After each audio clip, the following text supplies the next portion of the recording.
If you plan on running a big cam with a lot of duration in your 2005 to 2010 Mustang GT, then chances are you're gonna need the Comp Cam's Phaser Limiter Kit. When installed, these guys will limit your cam movement to 20 total degrees, allowing for more piston to valve clearance. The Phaser Limiter Kit will run you right around $200, and the install will require the use of a custom tune. Installation is definitely not for the novice mechanics out there, as this one will get a full-blown 3 out of 3 wrenches on the difficulty scale, with a little bit more detail to come later in the video. So variable cam timing is a modern marvel in the hot rodding world that is basically going to allow the car, or more specifically the engine, to advance or retard the position of the camshaft in relation to the crank, to not only get more power given different RPM ranges, but also to allow for better fuel economy as well. Now, the exact position of the camshafts are determined by the factory cam phasers, and those guys are controlled by a couple of solenoids in the head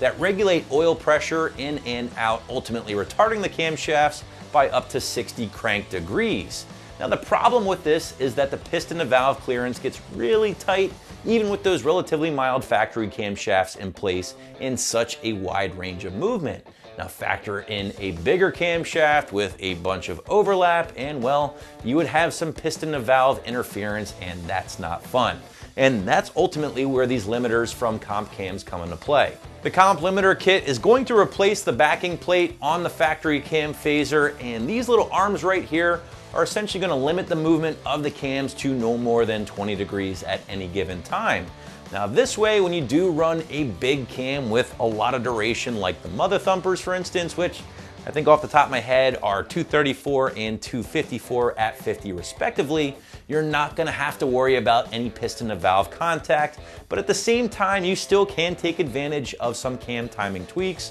in order to squeeze a little bit more power out of your setup. And this is a great time to mention the fact that you must run a custom tune once these limiters have been installed. Now, most people running a big cam and other modifications probably already have a custom tune, but Comp states that you must make some changes to the cam phaser tables in addition to your DTC strategies. Now, most tuners familiar with VCT probably should help you with this, no problem, but ultimately I would contact them before installing just to be on the safe side. But let's briefly graze over the installation, and again guys, you will be diving into the valve train on your 3-valve GT, removing the cams, things like that, so obviously this one is not going to be for the first time wrenchers out there. That's why I did decide to knock this one up to a full-blown 3 out of 3 wrenches on the difficulty meter, as it will definitely be for the more seasoned or experienced mechanics out there. Now, we call this one a full day on the site, but if you've done valve train work before, you're familiar with the job, you might be able to blow this one out a little quicker. Tool list, well, you're gonna need the whole damn toolbox for this one, gang, including the specialty tools